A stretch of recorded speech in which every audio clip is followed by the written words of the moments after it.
afternoon, everyone, especially to RCIs. My name is Sophia Lauren Winters Pahente from BSN 2A. So, for today's return demonstration, I will perform the fetal heart monitoring.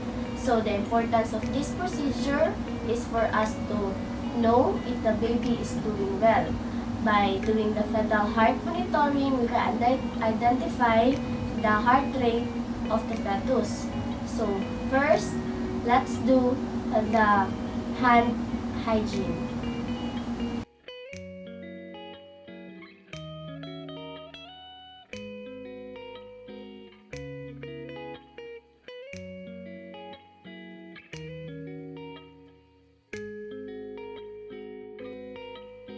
Hello, ma'am. I am Sophia and I am your student nurse for today, ma'am. So, ma'am, today we will perform the fetal heart monitoring of your baby. This procedure, ma'am, is very simple. By using this stethoscope, I'll observe and check for the rate, rhythm, and the presence or absence of acceleration and decelerations of the fetal heart rate, ma'am. Is that okay with you, ma'am? So, don't worry, ma'am, because my hands are clean and that I have practiced infection control procedure. So, the results will be confidential and it will be discussed by healthcare professionals. So, ma'am, can I ask what is your name, ma'am? Jaya Masyon, Your birth date, ma'am? June 28, 2000. Okay.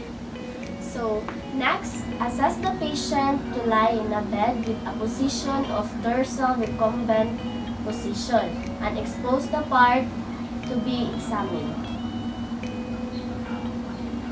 So now, ma'am, can you please lie down, ma'am? Okay.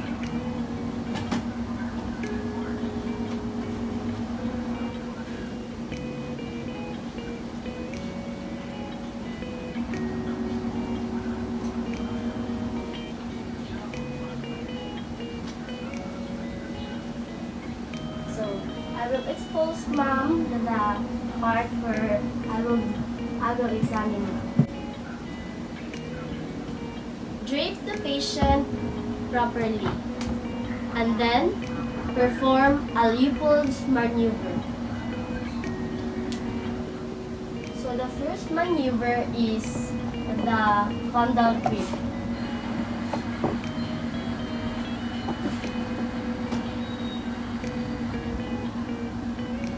The second maneuver is the umbilical grip and find the fetal back.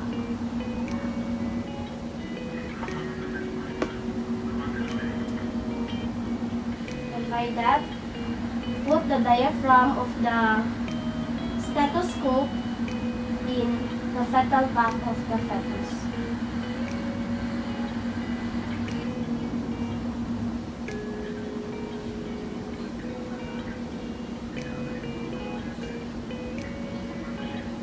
Count the heartbeat for 1 whole minute.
So, normal heart ranges to 120 to 160 beats per minute. And so, ma'am, the result is, it is normal, ma'am. So, we will see you, ma'am, again, ma'am, and thank you, ma'am. Okay.